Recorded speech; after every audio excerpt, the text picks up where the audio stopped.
E aí, pessoal do Mega Dicas Enem, hoje no plano 30 dias para o Enem, vamos falar sobre os pré-socráticos.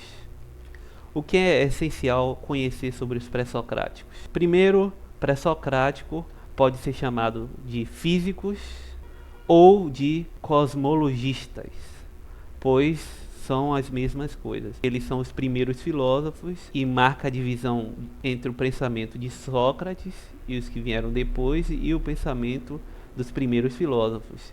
No caso, os primeiros filósofos estudavam a física. Física significa natureza, uma palavra grega que deriva de physis, natureza. Então eles também eram chamados de físicos. E natureza tinha um sentido amplo, sentido de universo. Daí porque cosmologista, porque vem de cosmo e significa universo.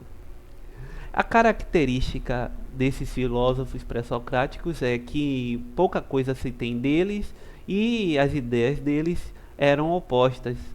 Então eles defendiam, cada autor, que na natureza havia um princípio que regia todas as coisas. O princípio era chamado de arqué, o universo.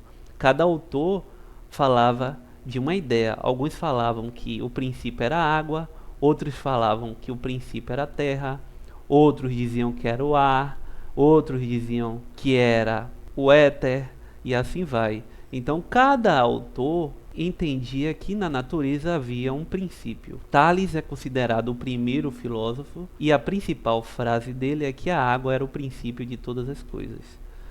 Porém, o que é necessário compreender para chegar e fazer uma boa prova do Enem sobre o tema pré-socráticos é estudar esses dois filósofos, Heráclito e Parmênides.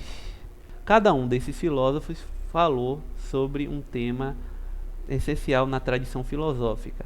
Heráclito falou que tudo é movimento. Devia uma palavra que significa movimento.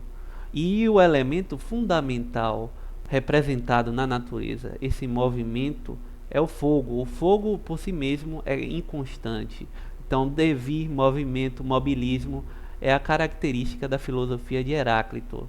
Ele fala que da oposição dos contrários surge a mais bela harmonia e que não podemos entrar no rio duas vezes, pois a água não é a mesma e nós não somos os mesmos.